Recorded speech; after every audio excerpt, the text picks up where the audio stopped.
2 weeks after winning the election, President-elect Donald Trump is laying out his vision for his first 100 days in office. In a new video posted on YouTube, Mr. Trump outlines his plan to put America first by focusing on jobs and boosting our nation's economy. Among his many goals, here are some of the highlights from the policy agenda. On trade, I am going to issue our notification of intent to withdraw from the Trans-Pacific Partnership. On energy, I will cancel job-killing restrictions on the production of American energy. On regulation, I will formulate a rule which says that for every one new regulation, 2 old regulations must be eliminated. On national security, I will ask the Department of Defense and the Chairman of the Joint Chiefs of Staff to develop a comprehensive plan to protect America's vital infrastructure from cyber attacks and all other form of attacks. On ethics reform, as part of our plan to drain the swamp, we will impose a 5-year ban on executive officials becoming lobbyists after they leave the administration, and a lifetime ban on executive officials lobbying on behalf of a foreign government. All right, Dana, so a lot to unpack in there. I love the fact that there's, a handful of initiatives, a lot of them surrounding the creation of jobs or bringing jobs back here, repatriation of money, and unleashing the energy sector, something I think you and I both see eye to eye on, regulations in breaking some of the trade deals. Your thoughts on the economic effects of that? Well, and some of this he can do on his own, because he's got a pen and a phone now, or, well, in 52 days. Some of it he's going to need Congress. One of the things on the Trans-Pacific Partnership, I think that there's going to have to be something that fills that vacuum, though, because now we know that China is already pursuing free trade agreements individually then with all those countries. And one of the things President Obama was trying to argue with Donald Trump in their first meeting was that it's important from a strategic political sense, not just in terms of trade, but also in terms of defense. Can I stay in trade with you for 1 second? So if he does, in fact, go ahead and break some of these trade agreements, the unilateral agreements, they could be strong as well, not only with China, but even with Great Britain. When Britain pulls themselves out of the EU, they're going to need some trade partners. Right. So that I don't know how it's going to turn out. We'll see. I mean, I think a lot of it sounds good in theory, but one of the things also that you need in order for jobs to come back would be the energy side of things and tax reform. Part of that, all of those things happen, and then you deal with the technological innovations that are happening in terms of you don't even have people actually doing manufacturing jobs anymore. A lot of it is turning to robots. So a couple of things there. The other thing is I like this idea of for every new regulation that is proposed, you have to eliminate 2. It's a great idea, and I think it'll be really tough to do because everybody's going to want to will have a reason for why they want to keep a certain regulation. One of the biggest one will be Dodd-Frank on the financial sector. Can I ask KG on security? You no, guys just if you eliminate 2 for 1, don't you end up at 0? Yes. Eventually. That's amazing. Anyway, go ahead. If you keep then you start cannibalizing your own regulation over time. KG, security, a lot of national security initiatives. Securing our infrastructure, I think, is an important one. That people say that we're under cyber attack constantly, our electricity grid and whatnot, and the various food and water supplies. Yes, what I like here is just right away, like right out of the gate, hey, this is what we're going to do. We're going to focus on cybersecurity, keep America great. Like, he's getting it. He understands that this is one of the biggest threats in terms of national security. We've got to lock this down. And he said on national security, he's going to ask Department of Defense and Chairman of the Joint Chiefs of Staff to develop a comprehensive plan to protect America's infrastructure. So to me, that shows that he's really on the right page and he understands the importance of it, and it tells me that he's listening and understanding his briefings. Greg, you said he needs to get the wall started at some point. We noticed the wall is ominously missing from this plan. When should he start that? Maybe I think he's going to try. He's going to soften everybody up. He's like David Robinson. He's moving to the center fast. Nice. Little basketball. I didn't get it. I had to go to YouTube to find out that. Anyway, it's interesting because he's admitted a connection between climate and human activity after saying it was a hoax. He's talking about not prosecuting Hillary. So you're seeing him. He's not. I guess my point is, liberals relax. He's not the crazy right-wing nut job that you think he is. He's always, when he was talking about a lot of this stuff, he was always kind of winking at everybody. And he also has the benefit of a cult of personality. People voted for him because they liked him, so they're more forgiving if he changes his mind. David Robinson, they nicknamed the Admiral because he came from the Navy. He went from a forward position to a center position. There you go. For what team? The San Antonio Spurs. In what year? No, I'm kidding. Anyway, I can't remember. Dana's Trivia Corner. Also missing, Obamacare, repealing and replacing Obamacare. Should he get started on that day 101?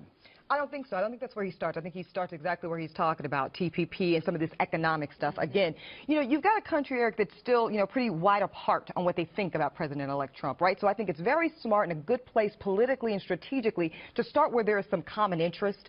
Everybody wants prosperity back. Everybody wants us to be better positioned as we go to the trade table. That's smart. And it buys him goodwill, to Greg's point, for people that are still very freaked out about this.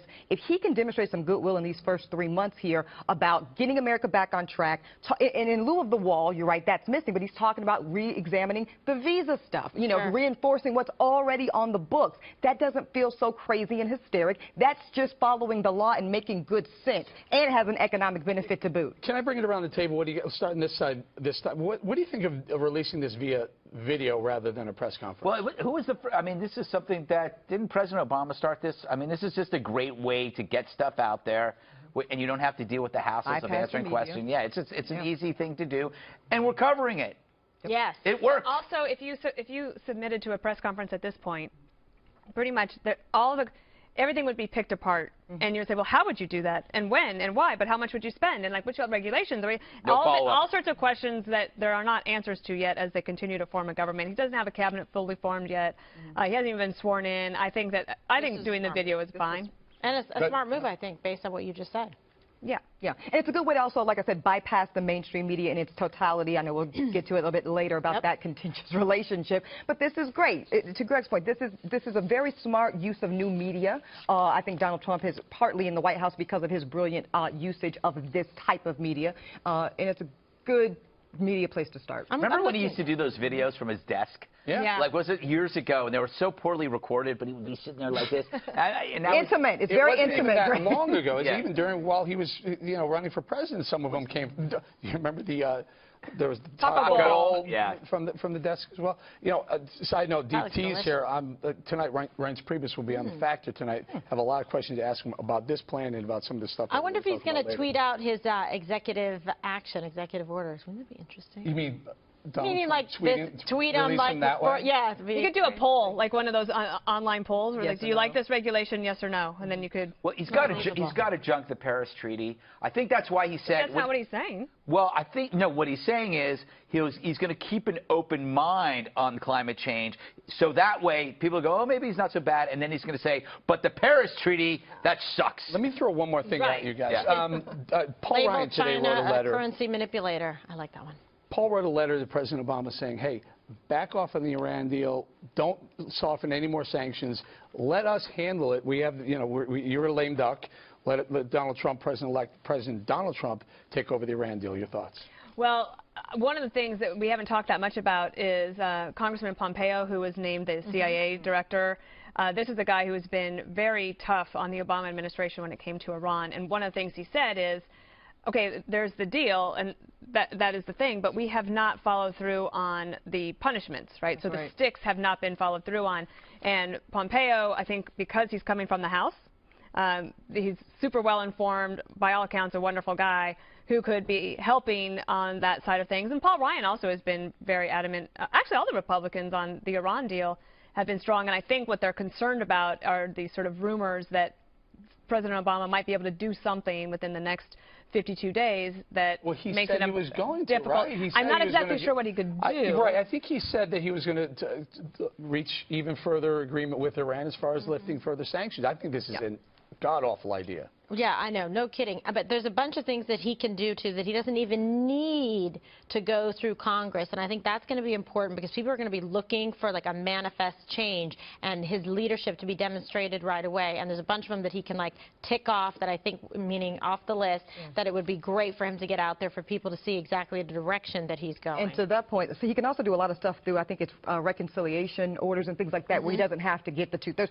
He can just get a simple 51% majority. Since Obamacare Obamacare was pushed through that way. How you get it is how you lose it sometimes. Yep. So that's a good place for him to start with that type of stuff. You know what's interesting is he's tangling up the normal patterns of opposition where there used to be left and right. And when you bring up infrastructure, Democrats love to spend. Yeah. So when they hear infrastructure, they get very excited. Softens the palate. So what happens to the conservative deficit hawks? Where are those guys?